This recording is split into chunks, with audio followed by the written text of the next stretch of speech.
오늘도 하나님을 예배하기 위해 이 자리에 나오신 여러분에게 하나님의 은혜와 평강이 넘치기를 소원합니다. 앞에서 우리는 예수님께서 이 예배의 삶으로서 서로 사랑하라는 새 계명을 주시는 것을 보았습니다. 곧 우리가 서로 사랑하는 것이 하나님을 예배하는 예배의 삶이 된다는 것이었지요. 그런데 우리의 삶이 정말로 하나님을 예배하는 삶이 되기 위해서는 우리가 그냥 서로 사랑할 것이 아니라 내가 너희를 사랑한 것 같이 서로 사랑해야 한다고 하였습니다. 왜냐하면 우리들의 삶이 단순히 인간적인 사랑이 아닌 하나님의 사랑을 드러내는 삶이 되어야 하기 때문이지요. 그러므로 이 예배의 삶이라는 것은 다름 아닌 우리가 받은 그리스도의 은혜를 고백하는 삶이라고 하였습니다. 마치 우리가 예배 시간에 찬송과 말씀과 기도로 그리스도의 은혜를 고백하듯이 우리의 삶을 통해서 내가 받은 그 하나님의 사랑을 이웃에게 고백하며 그 사랑을 전하게 되는 것입니다. 그러면 다른 사람들이 그런 우리의 모습을 보고 우리가 그리스도의 제자인 줄 알게 되는 것이죠. 그러므로 이러한 예배의 삶, 곧 그리스도의 제자로서의 삶은 그리스도의 은혜를 받은 자만이 걸어갈 수 있는 길이라고 했습니다. 왜냐하면 그리스도의 사랑을 받은 자만이 그 사랑을 나눌 수 있기 때문이지요. 우리가 그리스도께 아무런 사랑도 받지 못했는데 어떻게 그 사랑을 나눌 수가 있겠습니까? 그러니까 우리가 먼저 그리스도의 사랑을 경험해야 우리도 그 사랑을 나눌 수 있는 것입니다. 그러니까 우리가 먼저 그리스도의 세족식과 성찬식, 그 십자가의 은혜를 경험해야 우리 또한 그 은혜를 가지고 그 사랑을 나누게 되는 것이지요. 한편 이 서로 사랑하라는 이 말은 더 정확히 말하면 먼저 사랑하라는 의미라고 하였습니다. 그리스도께서 우리를 먼저 사랑하신 것 같이 너희도 먼저 사랑하라, 그렇게 말씀하고 있는 것이지요. 우리가 먼저 그리스도의 은혜를 충만히 받아 누리고 또한 이렇게 그리스도의 사랑을 경험한 자가 또한 먼저 사랑하게 되는 것입니다. 그런데 이렇게 그리스도의 놀라운 은혜를 받았음에도 불구하고 그 하나님의 엄청난 사랑을 경험했음에도 불구하고 그 사랑을 나누지 않는 자가 있다고 하였습니다. 마치 1만 달란트 탕감받은 자처럼 1만 달란트를 탕감받았음에도 불구하고 자신의 친구에게 그 100달러리온 빚진 자를 용서하지 않는 그런 모습을 보이고 있는 것이지요. 그러니까 그는 마땅히 자신이 예수님께 사랑을 받은 것 같이 다른 사람을 사랑했어야 함에도 불구하고 그렇게 하지 않았던 것입니다. 그래서 마치 내가 하나님에게 아무런 사랑도 받지 못한 것처럼 행동함으로 은혜를 원수로 갚는 자가 되어버린 것이지요. 그럼 여러분은 그리스도의 사랑을 받으셨습니까? 그럼 여러분은 그리스도의 사랑을 받은 자처럼 살고 계십니까? 이 나의 모습을 돌아보면 때로는 내 속에서 억지로 이 사랑을 끄집어내는 것처럼 막 다른 사람을 섬기면서도 막 내 안에서 짜증이 날 때도 있고, 또 누군가를 위하여 이렇게 봉사를 하고 뭔가 내가 대단한 일을 한 것처럼 이렇게 교만해져 있을 때도 있습니다. 그러니까 어떨 땐 가룟 유다처럼 자기 유익을 위해서 예수님을 팔아먹을 때도 있고, 때로는 베드로처럼 예수님을 모르는 사람처럼 그렇게 살아갈 때도 있지요. 그래서 내가 아무리 노력해도 그리스도의 사랑이 아니라 그냥 나의 인간적인 사랑만을 드러내며 그리스도의 제자가 아니라 그냥 저 세상 사람들과 별반 다를 바 없는 그런 삶을 살아가고 있는 나의 모습을 발견할 때 우리는 당황하게 되는 것입니다.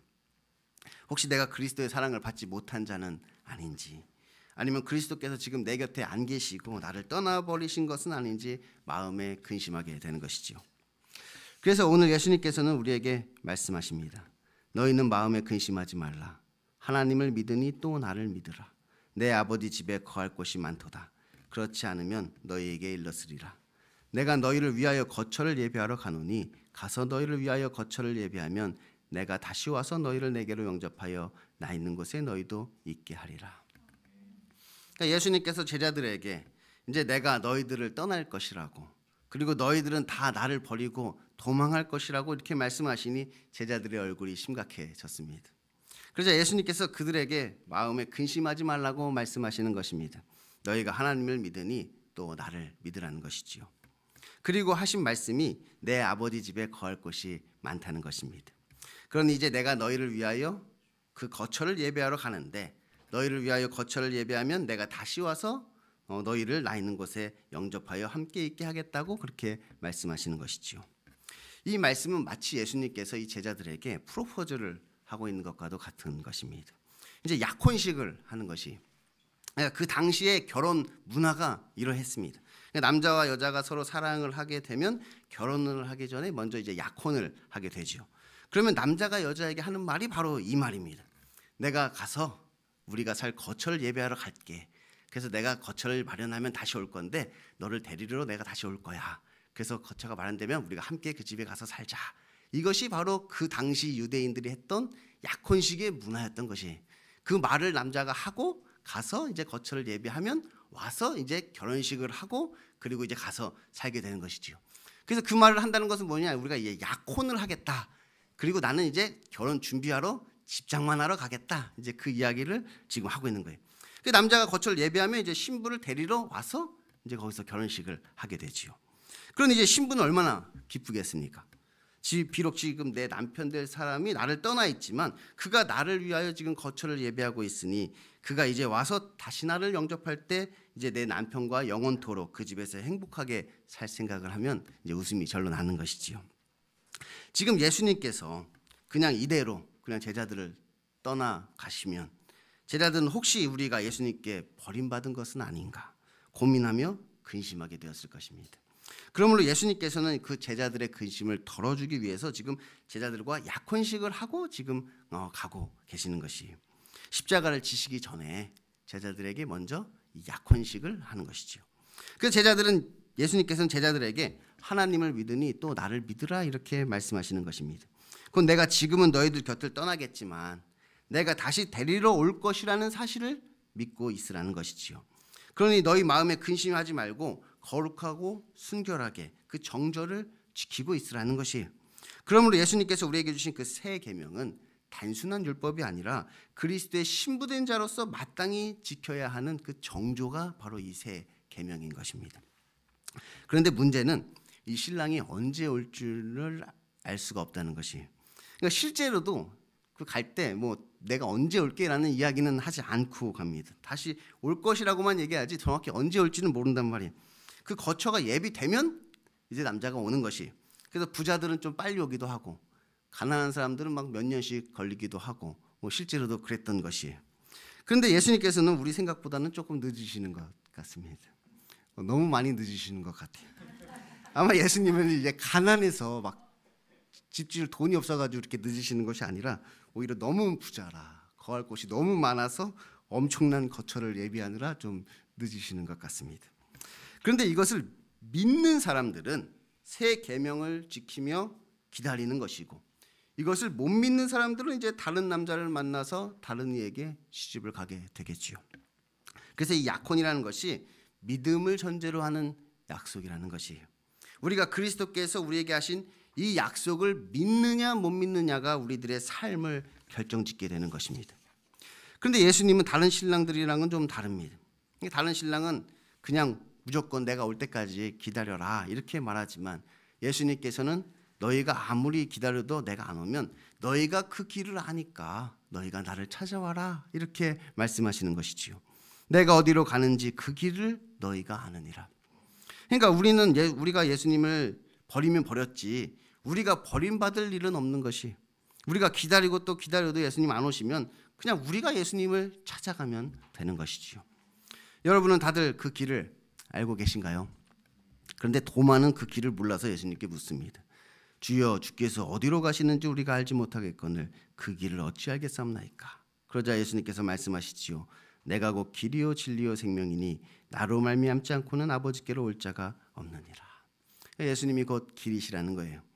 그러므로 우리가 예수님을 따라가면 예수님이 계신 곳에 갈 수가 있는 것이지요. 예수님을 따라가다 보면 예수님이 계신 곳에 도착한단 말이에요. 또한 예수님은 진리이십니다. 그러므로 우리가 예수님을 따라간다는 것은 곧 이 진리의 말씀을 따른다는 것을 이야기하는 거예요. 마지막으로 예수님은 생명이십니다. 그러므로 우리가 예수님이 가신 그곳에 가게 되면 영원한 생명을 우리가 누리게 되는 것이에요. 지금 예수님이 계신 곳은 그의 아버지가 계시는 하늘나라 곧 천국입니다. 그러니까 예수님은 곧 하늘나라의 왕자였던 거예요. 그러니까 우리가 동화책 보면 이제 백마탄 왕자가 나타나는데 백마탄 왕자를 기다리잖아요.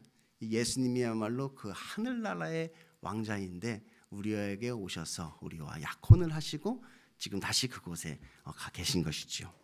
그런데 그가 천국에서 우리들과 함께 거할 처소를 예비하고 계시다는 것이에요. 그리고 그가 우리를 위하여 거처를 예비하면 다시 와서 이제 그가 계신 곳에 우리가 함께 있게 하시겠다. 이것이 바로 예수님께서 우리와 오늘 맺으시는 약속인 것입니다.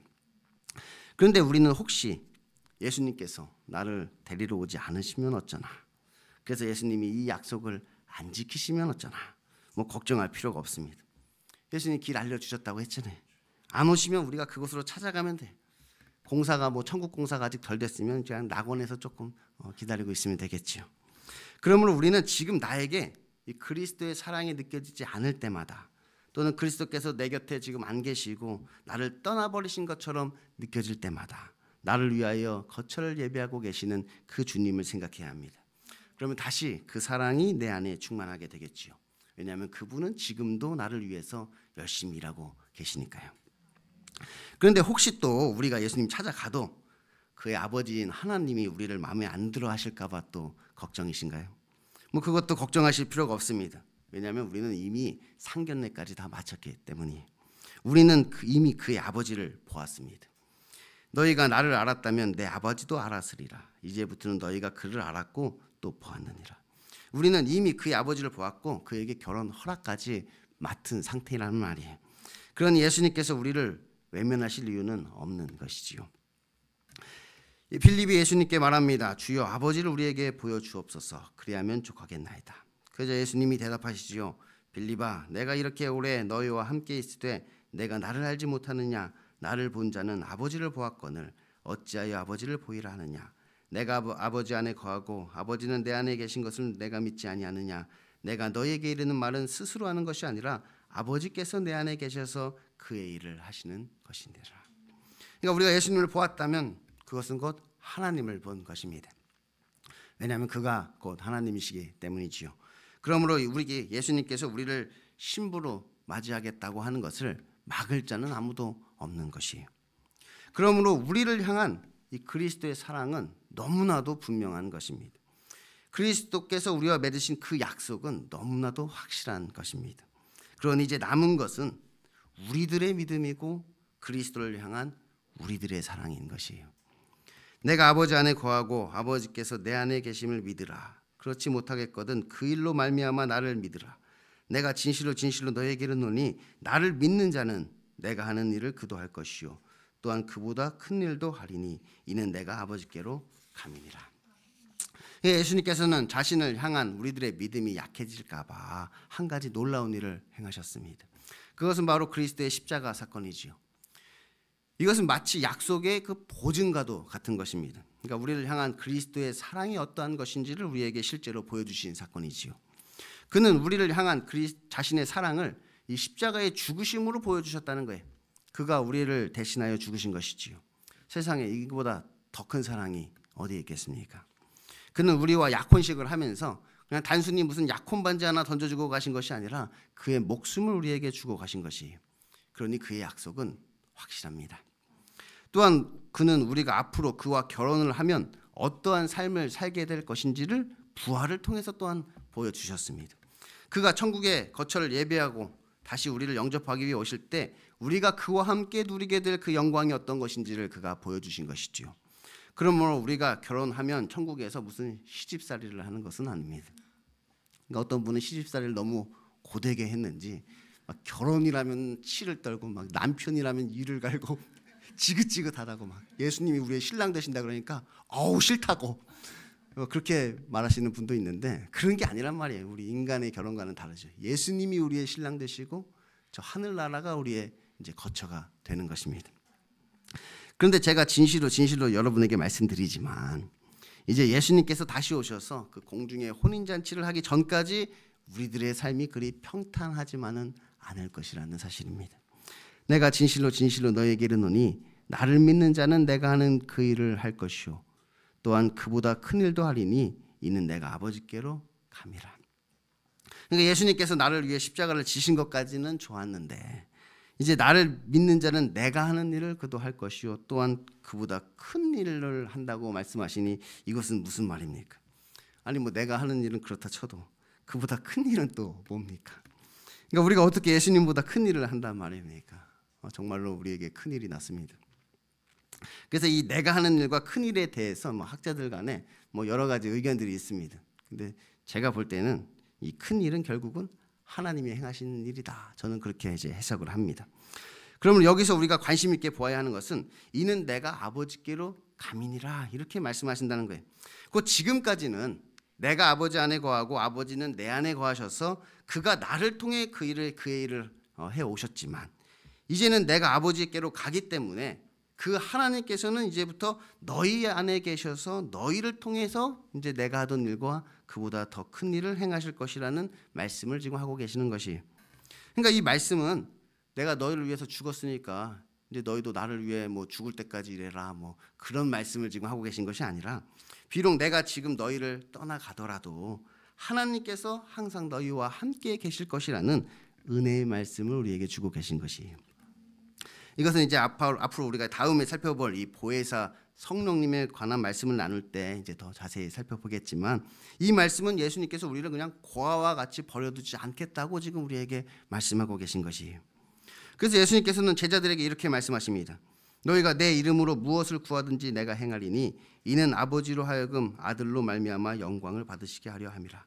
내 이름으로 무엇이든지 내게 구하면 내가 행하리라. 예수님께서 지금 우리를 떠나 있어도 그냥 우리를 버려두시는 것이 아니라 항상 우리의 기도에 귀를 기울이시고 계시다는 것입니다.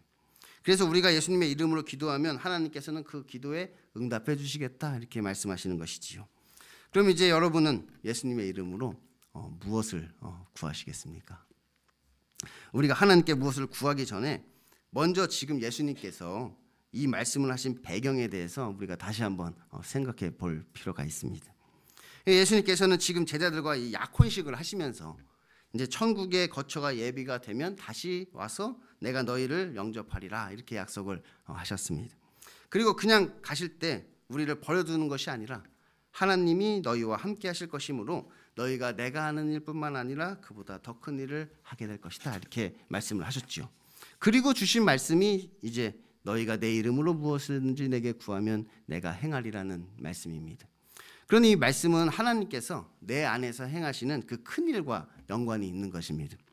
다시 말하면 우리가 예수님의 이름으로 기도하면 예수님께서는 내 안에 계신 하나님께 말씀하셔서 그가 나를 통해 그 큰 일을 이룰 수 있도록 도와주겠다. 그런 약속을 지금 하고 계신 것이지요. 그런데 이 큰 일이 무엇인지 구체적으로 잘 나오지는 않았으나 예수님께서 대충 암시해 주십니다. 곧 너희가 나를 사랑하면 나의 계명을 지키리라는 것이죠.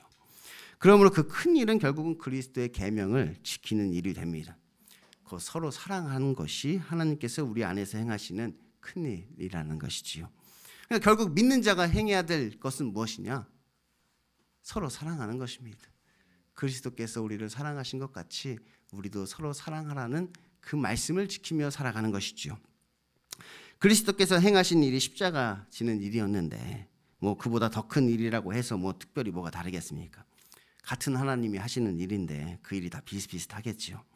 하나님께서 그리스도를 통해서 하신 일이 그의 사랑을 보여주는 일이었다면 그 하나님께서 우리를 통해 하실 일도 역시 그의 사랑을 나타내는 일이 될 것이에요. 그리고 방법 또한 그와 비슷하겠죠. 그런데 이것은 우리에게도 매우 중요한 일입니다. 왜냐하면 이것이 그리스도를 향한 우리들의 사랑을 표현하는 일이기 때문입니다. 다시 말하면 우리가 서로 사랑하는 것이 우리 이웃에게 하나님의 사랑을 나타내는 일이 될 뿐만 아니라 그리스도를 향한 우리들의 사랑을 보여주는 일도 된다는 것이 이것이 오늘 설교의 핵심입니다. 그러니까 우리가 앞에서 예배에 대해서 이야기할 때 다른 종교의 예배는 우리가 그를 섬기고 봉사하는 것이 예배라고 했잖아요. 그에게 정성을 들이고 그를 서비스하는 것이 예배인데 우리가 드리는 예배는 그것이 아니라면 우리가 드리는 예배는 하나님의 사랑을 나타내는 것이 예배라고 했죠. 그래서 오히려 예수님이 우리를 위해서 봉사하신다고 했잖아요. 그래서 그 은혜에 감격하여서 우리가 그것을 감사와 찬양과 영광을 올려드리는 것이 바로 예배란 말이에요. 그래서 이 예배의 삶은 무엇이냐?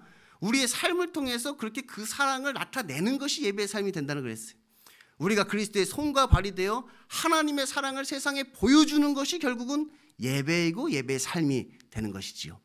그런데 오늘은 무엇을 이야기하고 있느냐? 그 예배의 삶이 하나님의 사랑을 세상에 나타내는 것이 될 뿐만 아니라 그리스도를 향한 우리의 사랑을 보여주는 것이 또한 된다는 것이에요. 지금 그리스도께서 우리와 약혼식을 하시고 천국의 거처를 예배하기 위해서 하늘나라로 가셨습니다. 그리고 이제 주님이 다시 오시면 우리는 그리스도의 신부가 되어 공중에서 혼인잔치를 하고 영원토록 예수님과 행복한 삶을 살게 되지요. 그런데 이것을 시기하고 질투하는 세력이 있다는 것입니다. 곧 그리스도의 신부가 되지 못하도록 우리를 방해하는 무리들이지요. 그들은 어떻게 해서든지 우리가 그리스도의 신부가 되지 못하게 하기 위해서 발악을 하는 자들이 있단 말이에요. 그런데 우리들을 향한 그리스도의 사랑은 변함이 없습니다. 그것은 너무나도 분명하고 확실한 것이지요. 그러니까 그들도 어떻게 할 수 없는 것이에요. 그거는. 그러므로 그들이 노리는 것은 그 약속에 대한 우리들의 믿음과 그리스도를 향한 우리들의 사랑입니다. 그러니까 예수님의 그런 약속은 어떻게 변할 수가 없는 거니까 그들이 노리는 건 뭐냐? 우리의 믿음을 건드리고 그리스도를 향한 우리의 사랑을 그들이 공격해 온다는 거예요. 그것을 무너뜨리려고 한단 말이에요. 근데 그들의 힘은 우리보다 강해. 그들의 힘이 우리보다 강하단 말이에요. 그것이 문제인 거예요. 그래서 예수님께서는 오늘 이 말씀을 하시는 것입니다. 너희들이 나를 사랑하면 나의 계명을 지킬 것인데 너희들의 힘과 노력만으로는 이것을 할 수 없으니 하나님이 너희와 함께 계셔서 이 큰 일을 이루시리라. 하나님이 너희 안에 계셔서 너희 힘으로 할 수 없는 그 일을 하나님이 이루시리라. 이렇게 우리에게 말씀하고 계신 거예요. 그럼 우리는 지금 예수님께 무엇을 구해야 할까요? 이 사탄 마귀 귀신이 계속해서 우리를 유혹합니다. 때로는 물질로, 때로는 명예로, 때로는 게으름으로 우리들이 그리스도를 향한 우리의 사랑을 저버리고 그리스도가 아닌 다른 것들과 음행하도록 하기 위해서 우리의 약한 부분을 찾아서 끊임없이 걸고 넘어지는 것이지요. 그래서 계속 결국은 우리가 예수님을 떠나버리고 그의 신부가 되지 못하도록 하는 것이 그들의 계획이고 그들의 수작이란 말이에요. 그럼 지금 이런 상황에서 여러분 무엇을 구하시겠습니까? 그들이 계속 우리에게 물질로 유혹을 하고 있는데 여러분은 물질을 구하실 겁니까? 그들에게 우리가 명예로 우리를 유혹하고 있는데 우리가 그 명예를 구하겠습니까? 그들이 우리에게 게으름으로 우리를 유혹하고 있는데 평안한 삶을 우리가 구하겠습니까? 예수님은 마태복음 6장 33절에서 이렇게 말씀하셨습니다. 그런즉 너희는 먼저 그의 나라와 그의 의를 구하라. 그리하면 이 모든 것을 너희에게 더하시리라. 그러니까 우리가 그리스도의 신부가 되어 그의 나라에 가게 되면 그곳에는 이 모든 것들이 다 있다는 것이 곧 우리가 그의 의를 덧입어 구원을 받게 되면 이 모든 것은 다 우리가 누리게 될 것이지요. 그러므로 우리가 구해야 하는 것은 이 모든 유혹을 다 이겨내고 그리스도의 순결한 신부가 될 수 있기를 우리는 구해야 하는 것입니다. 그러므로 우리 안에 사랑이 없어서 내가 억지로 그 사랑을 끄집어내는 것처럼 짜증이 날 때마다 우리는 기도해야 되는 것입니다. 우리가 누군가를 사랑하고 나서 뭔가 내가 대단한 일을 한 것처럼 교만해질 때마다 우리는 기도해야 하는 것입니다. 우리는 가룟 유다처럼 내 욕심을 위해 예수님을 배반하고 베드로처럼 예수님을 모르는 사람처럼 살아가는 그러한 유혹을 받을 때마다 우리는 내 안에 계신 하나님이 나를 통해 큰 일을 이루실 수 있도록 그의 이름으로 간구해야 하는 것입니다. 너희가 나를 사랑하면 나의 계명을 지키리라. 서로 사랑하라는 그리스도의 계명은 우리의 힘과 노력으로는 할 수 없는 일입니다. 별로 사랑스럽지가 않은데 어떻게 사랑할 수가 있겠어요? 별로 사랑스러운 걸 사랑하는 건 쉽지 별로 사랑스럽지가 않은데 어떻게 사랑하냔 말이에요. 이게 우리의 힘과 노력으로 되는 문제가 아니란 말이에요. 그런데 우리가 그리스도를 사랑한다면 그의 계명을 지킬 수 있단 말이에요. 그는 사랑스럽지 않지만 그를 사랑하지는 않지만 우리가 그리스도를 사랑한다면 내가 그리스도를 사랑하는 그 마음으로 그를 사랑하게 된다는 것이에요. 여러분은 그리스도께서 우리와 맺으신 그 약속을 믿으십니까? 우리를 위해 거처를 예배하러 간다는 그 약속, 거처를 예배하면 다시 와서 우리를 주님 계신 곳으로 영접하리라는 그 약속을 여러분은 믿으십니까? 아마 이것을 믿는 사람들은 새 계명을 지키며 그를 기다릴 것이고 이것을 믿지 못하는 사람들은 다른 남자를 만나 다른 예계 시집을 가겠지요. 그런데 우리들의 삶은 단순히 그를 기다리는 삶이 아니라고 하였습니다. 오히려 그를 향해서 나아가는 삶을 살고 있는 것이지요. 예수님이 가르쳐 주신 진리의 말씀에 따라 영원한 생명이 있는 그곳으로 한 걸음씩 한 걸음씩 나아가는 삶을 우리는 살고 있는 것입니다. 그래서 우리의 인생이 끝날 때 우리는 예수님이 계신 곳에 도착해 있겠지요. 그러면 예수님도 사랑으로 우리를 맞이해 주실 것입니다. 여러분은 예수님 사랑하십니까? 예수님께서는 우리에게 놀라운 사랑을 보여주셨습니다. 약혼 반지를 대신하여서 십자가의 죽으심으로 그 사랑을 보증하셨지요. 그러면 이제 여러분은 그리스도를 향한 여러분의 사랑을 어떻게 보이시겠습니까? 여러분은 예수님과 결혼을 준비하면서 어떤 혼수를 준비하고 계신지요? 사실 우리가 준비할 것 아무것도 없습니다. 왜냐하면 천국에는 이미 더 좋은 것들이 가득하기 때문이지요. 다만 주님이 우리에게 부탁하신 것이 한 가지 있습니다. 공중에서 혼인잔치를 할 때까지 세 계명에 따라 서로 사랑하라. 그래서 너희가 거룩하고 순결하게 정절을 지키고 있으라 당부를 하고 가신 것이지요. 그런데 오늘도 사탄 마귀 귀신은 우리를 더럽히기 위해 계속해서 우리들을 유혹하고 있습니다. 그리고 한편 내 안에서는 하나님께서 나를 통해 행하실 그 큰 일을 준비하고 계시지요. 그러면 이제 우리가 해야 할 일은 무엇일까요? 지금 예수님은 하늘나라에서 우리들의 기도를 기다리고 계십니다. 기도하겠습니다.